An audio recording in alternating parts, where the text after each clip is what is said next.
The journey of 1,000 miles begins with one step. Lao Tzu.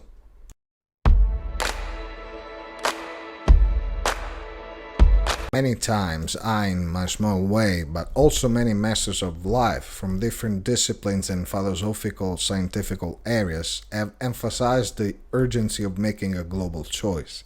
But what about, and why the urgency? The choice to change course and attitude to avoid drift and end of mankind. This sentence answers both questions. Am I exaggerating? Maybe I see things that aren't there. I thought about it, and I also wished it. But if you have followed the latest news without talking about all the years ago when there was already an exhortation to change, you will realize that this is not the case. Of all the things that are said, two made me think a lot and reminded me the concept of the necessary change. The first is the exhortation by representatives of all nations at the Conference on the Environment to set a more ambitious goal, consisting in half compared to the previous one in quantities of toxic emissions not to be exceeded, and to do so in half of the time or less. Why this new goal? Because there is a risk of not reaching the previous deadline given the gravity of the situation.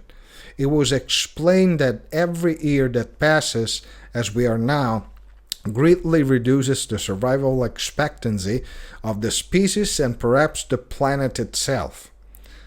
If last year it was 100 years, at the end of this year it will be 70. Then 40, and so on. It's not 1-to-1 or 1-to-10 ratio. We have gone too far. The same is true for the relationships and attitudes between us. There is a need to unite because we are all equal and not to create disparities because in the long run, after a cycle, we find ourselves only with a problem and never with a victory. To trace all this, there was the second piece of news, which consists of a sentence that the Pope said to young people, not children, but teenagers and older ones. The pontiff said, "You are the last generation that can fix the things." He did not say second possibility in case the current one does not make it, but the last one. Means that afterward, if they do not make it, there will be nothing left because it is too late and we are at a point of no return. Here we are far behind good and bad. It's about continuing or finishing, and everyone, no one excluded. What can we ordinary people do to avoid it? If the powerful do not take steps to change things, we can only hope to enjoy the little we have for the time we have left. No, this is not the case for two reasons. One, every big change is just the sum of many small changes. The mega majestic is only the overall image, but in detail, it is each of us in his concrete and daily life who creates the piece that will fit together with the other pieces to form the complete design of the puzzle. Starting already from our attitudes, from relationship, avoiding waste, being in solidarity, and all the good we can do for ourselves, others, and our wonderful planet is a point in favor of our survival. And here, yes, there is a victory and glorification because everything we do will have contributed to life.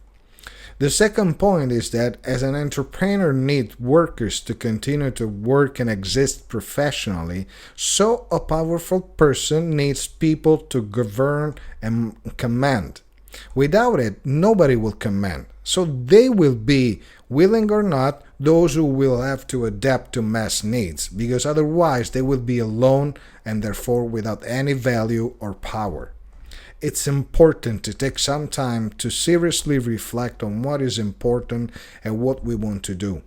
Is our life and planet's life worth something or not? I leave you with one of my favorite quotes, which also summarizes the whole concept expressed so far, and was said a long time ago, when a condition like the one today was not yet envisaged. Be the change that you wish to see in the world. Mahatma Gandhi. Bye and see you next.